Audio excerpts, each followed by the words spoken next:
நம்ம தேவன் குழப்பத்தின் தேவனாக இருக்கிறாரா அப்படின்னா இல்ல. ஏன்னா வேதம் சொல்கிறது 1 கொரிந்தியர் 14ஆம் அதிகாரம் 33வது வசனத்துல தேவன் கலகத்திற்கு தேவனாக இல்லாமல் சமாதானத்திற்கு தேவனாக இருக்கிறார். ஆமீன். சோ அவர் வந்து என்னன்னா ஒரு குழப்பத்திற்கும் ஒரு கலகத்திற்கும் அவர் வந்து தேவனா இல்லை, சமாதானத்தை தருகிற தேவனா இருக்கார். ஆனா வேதத்துல ஒரு இடத்துல குறிப்பிடப்பட்டிருக்கு அவர் வந்து குழப்பத்தை உண்டாக்கினார், அவர் தாறுமாறாக்கினார் அப்படின்லாம். எங்கன்னு எடுத்து வாசிப்போமா?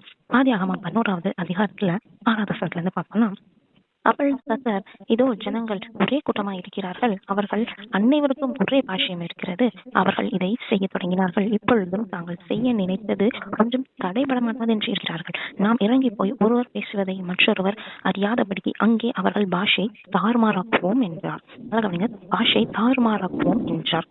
அப்படியே கர்த்தர் அவர்களை அவ்விடத்திலிருந்து பூமியின் மீதெங்கும் சிதறி போக பண்ணினார். இங்க பாருங்க, பூமி எங்கும் சிதறி போக பண்ணினார், சிதறி போக போக வச்சார் அவரு.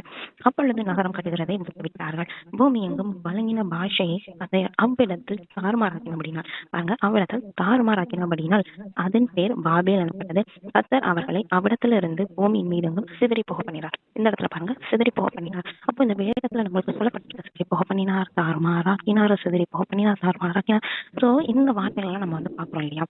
எப்போ இந்த மாதிரியான விஷயம் நடக்கும் அப்படின்னா, எந்த விஷயம் கத்தருக்கு சுத்தம் இல்லாம நடக்குதோ அந்த விஷயத்துல தேவன் வந்து குழப்பத்தை தருவாரு, தாறுமாறாக்குவாரு, சிதறி போக பண்ணுவாருங்க. எஸ் ஃப்ரெண்ட்ஸ், உங்க வாழ்க்கையில நீங்க செய்யறது கத்தருக்கு சுத்தம் இருக்கா இல்லையா அப்படின்றத நல்லா யோசித்துக்கோங்க.